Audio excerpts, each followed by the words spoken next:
now Dasher, now Dancer, now Prancer and Vixen, on Comet, on Cupid, on Donner and Blitzen. This is from the well-known Christmas poem, "'Twas the Night Before Christmas." We have all these reindeer that pull Santa's sleigh on Christmas Eve, but we have decorations and ornaments for mostly one in particular, which is Rudolph, which was not mentioned in this poem. As my brother and I were growing up, my grandparents always had little knickknacks and ornaments around the house that they made by hand, and one of them is the Rudolph ornament. Making Rudolph ornaments is a fun way to spend time with your family and a festive addition to the Christmas holiday season. The Christmas season is both a religious holiday and the commercial season. It's religious because it was when Christ was born in Bethlehem, and Christmas celebrates his birthday. It's commercial because sales then put on sales for decorations and ornaments for around your house.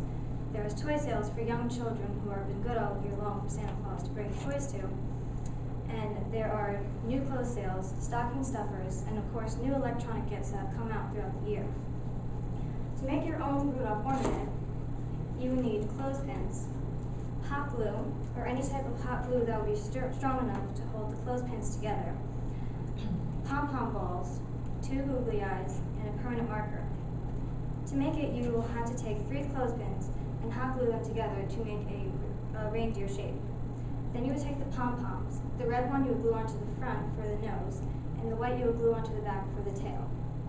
Then you would take the googly eyes and glue them onto the face for their eyes, and then you take the permanent marker and draw hooves onto the clothespins.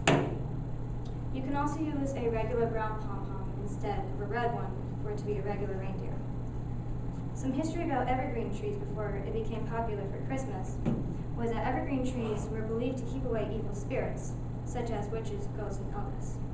Now, in gluing together your clothespins, if you don't feel that the one is strong enough to hold it, you can simply glue it on the sides to make it even stronger like so. Many ancient people believed that the sun was a god, and that winter came every year because the sun god had become weak and ill, stated in the article, History of Christmas Trees.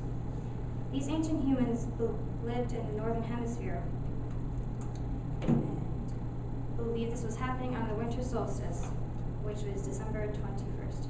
Now, I use hot glue because it's quicker to use and it dries quicker and easier. After the winter solstice, they would celebrate because the sun god would soon become well again.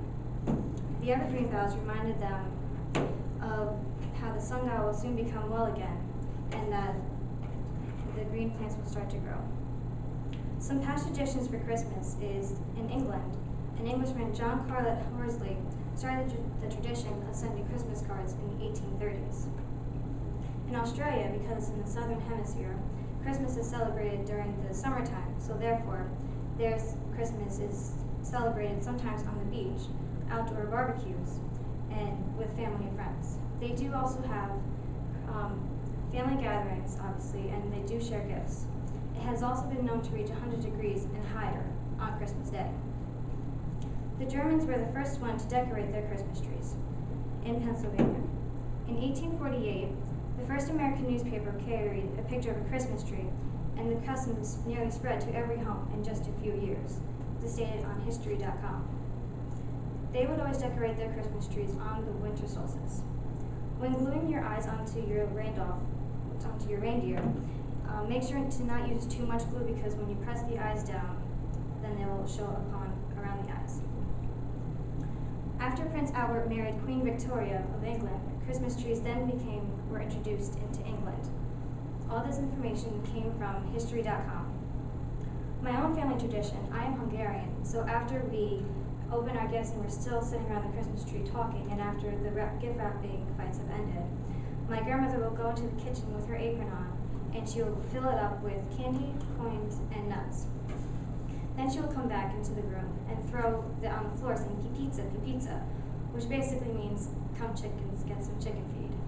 And so my brother and I will then tackle each other trying to get most out of the other person, and then of course afterwards we trade each other for the ones that we want. Hungarians also, instead of eating ham on Christmas Day, they will eat turkey, but my family, we do have ham. Christmas has changed over the years, especially in Norfolk, Virginia. In the 1700s, children of the Thellaball household did not go to sleep dreaming about sugar plums or Santa Claus coming to their door. And this holiday, don't expect a wreath on the door, a decorated tree, or anything else very festive when you take the Lynn House tour. This is stated in the newspaper, the Virginia Pilot. The Lynn Haven House was owned by Francis and Abigail Philibal in 1725. Their Christmas would consist of reading the Bible, adults entertaining each other, and there were no Christmas trees or no presents. And it was also a very informal holiday. Obviously, from then, Christmas has changed so much. When you drive down the road to go to work or to school, you'll see several houses that are decorated for this season. You'll see Christmas carolers and bell ringers outside of several supermarkets. And there will also be Santa Claus in the malls taking pictures with young children, and care packages will be sent overseas to military troops who are not able to come home for this season. And also, there will be food and toy donations. When you finish your reindeer, it should look a little something like this. To hang it onto your tree, you can either place it on your branch like this, or you can glue a ribbon to the back of the head and then hang it like this. A quote from John Lennon's Happy Christmas, War is Over a Christmas song is, "And so happy Christmas, for black and for white, for yellow and red ones, let's stop all the fight. A very Merry Christmas and a Happy New Year."